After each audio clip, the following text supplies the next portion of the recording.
Hello friends, automobile info only की इस video में आपका स्वागत है। हमारे सामने खड़ी है बजाज की पल्सर 125 जो कि कार्बन ब्लैक में आती है और ये BS7 है, यानी OBD2 अभी जो आ रही है बाइक, वो वाली बाइक है। इसमें क्या क्या अपडेट्स हुए हैं और क्या अब आपको ये बाइक लेनी चाहिए उसके बारे में जानते हैं। तो सबसे पहले जब हम आगे में देखेंगे तो इसमें आपको एक हाइलोजन हेडलैम्प ऑफर किया जाता है आपको, जो कि बहुत सालों से ऑफर किया जा रहा है। बजाज की पल्सर 150 में सेम हाइलोजन हेडलैम्प यहाँ पे आपको ऑफर किया जाता है और दो लाइट्स यहाँ पे आपको दिखाई देगी इस बाइक में। उसके नीचे हम चलते हैं तो यहाँ पे आपको जो मडगार्ड मिलेगा उसमें आप देखिए कार्बन ब्लैक और इस तरह से जो है टेक्सचर डिज़ाइन किया हुआ आपको मिलेगा। साथ ही साथ लाल स्टिकर आपको अलॉय व्हील्स पे भी देखने को मिल जाएंगे और इसके जो मडगार्ड है उस पर भी देखने को मिल जाता है। सॉकर को इतना चौड़ा आपको देखने को मिलेगा और यहाँ एक रिफ्लेक्टर ऐड किया गया है। ये बाइक ABS के साथ नहीं आती है। इस बाइक में आपको CBS सिस्टम मिलता है, यानी कि जब आप पीछे का ब्रेक अप्लाई करते हैं तब आपका आगे का भी ब्रेक अप्लाई होता है। इसमें आपको आगे डिस्क ब्रेक मिलता है। जब पीछे का ब्रेक आप अप्लाई करते हैं तो आगे सिर्फ 40 से 50% ही ब्रेक का प्रेशर बनता है, जिससे चक्का जो है वो स्किड नहीं करता है, लेकिन ब्रेक जो है वो लगता है। ब्रेकिंग कैपेसिटी आपकी काफ़ी अच्छी बढ़ जाती है। हेडलाइट में भी आप देखेंगे तो यहाँ पे कुछ स्टिकर और डिज़ाइन कार्बन ब्लैक का आपको यहाँ पे देखने को मिलेगा। कार्बन ब्लैक का मतलब है जो नॉर्मल ब्लैक होता है वो ये होता है, और कार्बन ब्लैक में स्पार्कलिंग टाइप का आपको सिल्वर वाइट टाइप का आपको देखने को मिलेगा, तो वो थोड़ा सा चमकता ज़्यादा अच्छा है। कार्बन ब्लैक का दाम कितना है और अगर नॉर्मल बाइक का दाम कितना है 125 सीसी में, वो भी मैं आपको यहाँ पे बताऊँगा।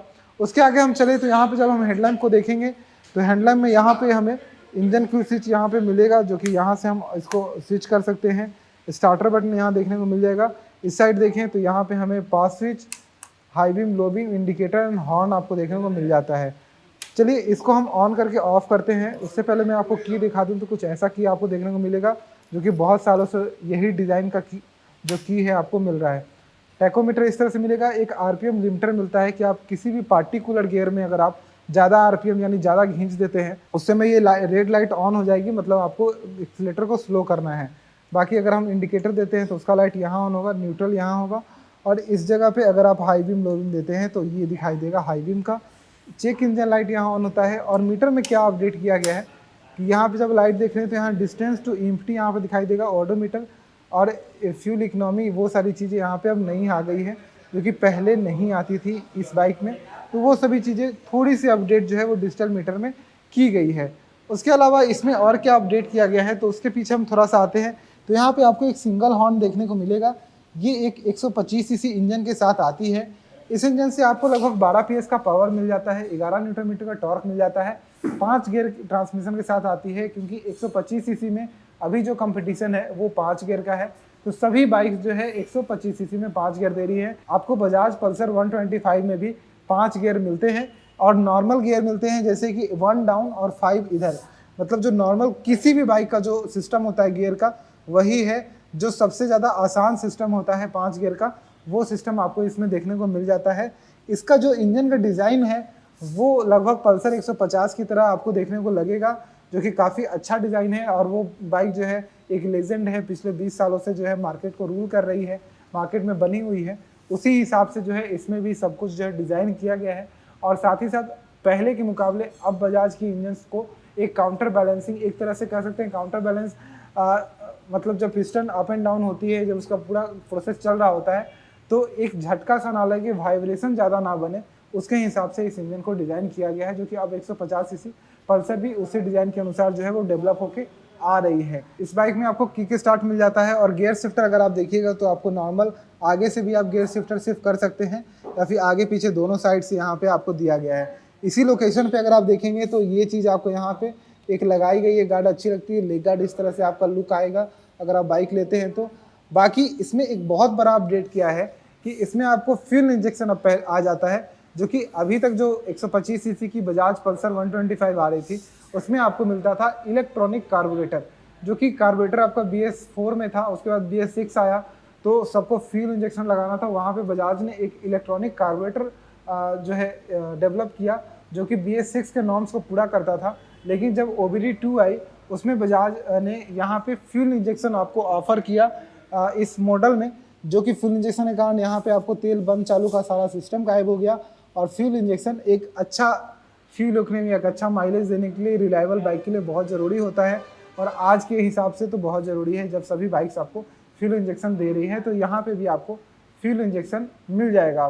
तो ये एक आप समझ सकते हैं अभी का 125 सीसी का बहुत बड़ा अपडेट है पल्सर का, जो कि नॉर्मल जो 150 सीसी में फ्यूल इंजेक्शन आता था लगभग वही फ्यूल इंजेक्शन आपको अब इसमें लगा हुआ मिल जाता है।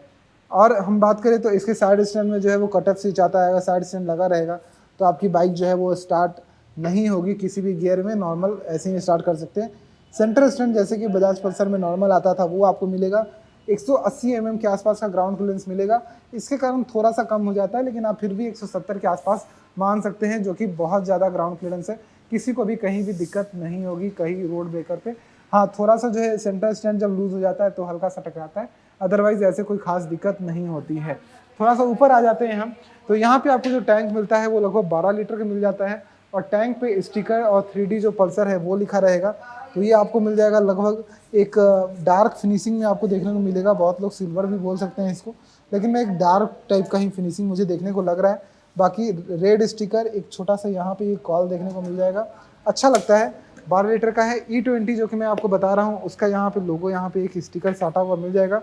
यहाँ पे एक टैंक पे ये आपको एक लगा हुआ मिल जाएगा।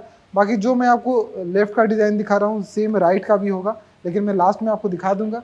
उसके आगे हम आते हैं तो एक लॉन्ग सीट मिल जाती है 125 सीसी सेगमेंट की, बहुत ही लंबी और बहुत ही कंफर्टेबल सीट मिलता है, जो फैमिली के लिए काफ़ी ज़्यादा बेहतर है।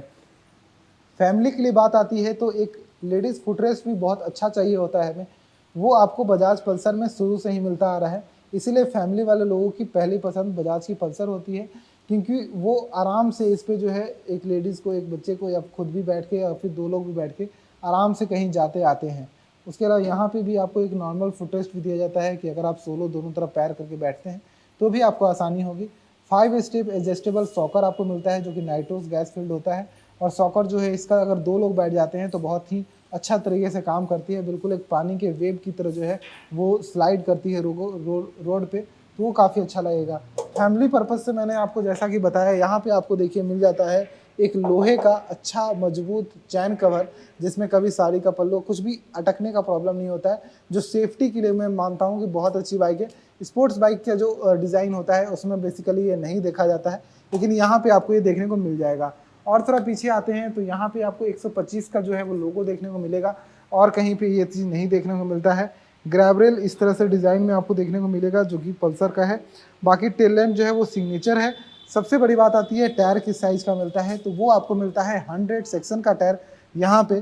तो बहुत सारी अगर आप बाइक्स में जाएंगे 125 सी सेगमेंट में तो 100 सेक्शन एक दो कंपनी दे भी रही है, लेकिन उसकी चौड़ाई जो है वो लगभग इतनी नहीं मिलेगी, क्योंकि ये आपको मिलता है 190 का टायर, बहुत 180 का टायर देते हैं। तो वो चीज़ें जो है वो मैटर करती है कि आपका 180 190 है, तो इसकी चौड़ाई आपको अच्छी मिलेगी, उससे आपका जो है रोड ग्रिप काफ़ी अच्छा बनेगा। उसके अलावा इस बाइक का जो वज़न है वो आपको काफ़ी ज़्यादा बेहतर मिलता है, क्योंकि वज़न बहुत मैटर करती है। तो जिनको ज़्यादा वज़न की बाइक चाहिए उनके लिए 140-145 केजी के बीच के जो वैरी करेगी वज़न। बहुत बाइक अगर आप दूसरे कंपनी में जाते हैं तो 118-120 केजी में ख़त्म हो जाती है, लेकिन इसका वज़न जो है वो काफ़ी ज़्यादा मिलता है, 140 के आसपास का मिलता है। इसके कारण जो है आपका जो रोड का कंट्रोल है, रोड पे जो पकड़ है वो बहुत अच्छा बनता है। वज़न उन लोगों के लिए ज़रूरी होता है जिन लोगों का वज़न खुद का ज़्यादा है, तो उनको एक भारी भरकम बाइक पे ही जाना चाहिए। उनको रोड ग्रिप का जो है वो अच्छा खासा अंदाज़ा मिलता है, और रोड पे गाड़ी चलाने में उनको स्टेबिलिटी जो है वो महसूस होती है, क्योंकि गाड़ी जब भी ज़्यादा वज़न की होती है तो उसकी चौड़ाई जो है वो हमें देखने को मिलती है कि वो बढ़ जाती है। जैसे इसकी अगर आप चौड़ाई देखेंगे, अगर सीधा इस तरह से इस फेज से, तो आपको दिखाई देगी कि ये बाइक जो है वो नॉर्मल बाइक्स के मुकाबले ज़्यादा चौड़ी है। वैसे मेरा कैमरा थोड़ा नैरो कर देता है, लेकिन ये बाइक ज़्यादा चौड़ी है, वो आपको समझ में आएगा। राइट साइड हैंडल बार के नीचे अगर हम देखें तो यहाँ पे आपको किक स्टार्ट यहाँ ऑफर किया जाएगा। जो मेन जो यहाँ पे ब्रेक है वो इस तरह से डिज़ाइन में देखने को मिलता है। यहाँ पे एक गार्ड लगाया गया है, पैर रखते हैं आप तो साइलेंसर में कहीं सट ना जाए गलती से, उसका ध्यान रखा गया है। बाकी बहुत लोग यहाँ से भी पैर नीचे कभी कभी रख देते हैं, तो उसका भी ध्यान रखा गया है। इधर भी देखिए पूरा बड़ा प्लेट के साथ एक लगाया गया, और ये लोहे की है, तो बहुत लोगों का पैर जल जाता है। बच्चे लोगों को बैठाते हैं तो बच्चे लोग का पैर यहाँ तक आ जाता है, तो उस हिसाब से यहाँ पे भी इसको कंट्रोल्ड एक अच्छा साइज का यहाँ बनाया गया है। कीचड़ अगर वापस आपको लग ना जाए उसके लिए यहाँ पे एक, भले ही ये प्लास्टिक का हो, फाइबर का हो, झूल रहा हो, लेकिन ये बहुत ज़्यादा मदद करता है कि कीचड़ जो है वो रिटर्न उड़ के जो है सीट तक ना पहुंच पाए। तो इस सब का ध्यान रखा जाता है। ये बाइक आती है लगभग अगर शुरुआती की प्राइस की बात करें तो 1 लाख रुपए में भी आपको नियॉन 125 मिल जाएगी। लेकिन अगर आप कार्बन ब्लैक इस एडिशन में जाते हैं जो मैंने आपके सामने रखा है, तो ये आपको 1,08,000 रुपये से 1,09,000 रुपये ऑन रोड प्राइस में आपको पड़ेगी, जो कि आप बाकी दूसरे कंपनी की बाइक 125 सीसी से भी कंपेयर कर सकते हैं। इसमें आपको एडवांटेज जो है वो आपको मिलने वाला है कि ये बाइक आपका वजनी एक बाइक है, एक ज़्यादा हैवी बाइक है, प्लस 125 सीसी में 150 सीसी का लुक देती है। तो अगर आप कहीं भी लेके जाते हैं तो आपको एक अच्छा इंप्रेशन आपका जो एक जमाएगी कि हाँ आपने एक जो है महंगी बाइक, एक अच्छी प्राइस की बाइक जो है वो लेके चल रहे हैं। क्योंकि बहुत सारी बाइक जो है वो 125 सीसी की तो है, लेकिन वो देखने में अभी भी 115-110 सीसी वाले सेगमेंट के हिसाब से देखने में लगती है, तो वो वाली चीज़ हो जाती है। तो वो दो मैंने एक मेजर पॉइंट बताया। माइलेज आपको लगभग इसमें 50 से 55 के आसपास का मिलेगा, उससे भी ज़्यादा मिल सकता है इन केस आप जो है बाइक काफ़ी अच्छी चलाते हैं, उन केस में आपको मिल जाएगा। और अभी के हिसाब से जैसा भी फ्यूल इंजेक्शन आया है, सभी बाइक्स की माइलेज बढ़ गई है। तो अगर आप हाईवे चलते हैं तो आपको 60 के आसपास का माइलेज मिल जाएगा। डिपेंड्स ऑन कि आप हाईवे पे किस स्पीड में बाइक को चलाते हैं। 50 की स्पीड के आसपास में आप चलाइएगा, 50-55, तो आपको ये माइलेज जो है एक्सपेक्टेशन रखिएगा कि ये माइलेज के आसपास आपको मिल जाएगा। अगर आप पटना में रहते हैं तो GSC बजाज का कॉन्टैक्ट नंबर और एड्रेस जो है वो डिस्क्रिप्शन में मैं दे रहा हूँ। इस पर आप कॉल करके ये बाइक देख सकते हैं, सामने से आके देख सकते हैं, बुक कर सकते हैं। Bye bye.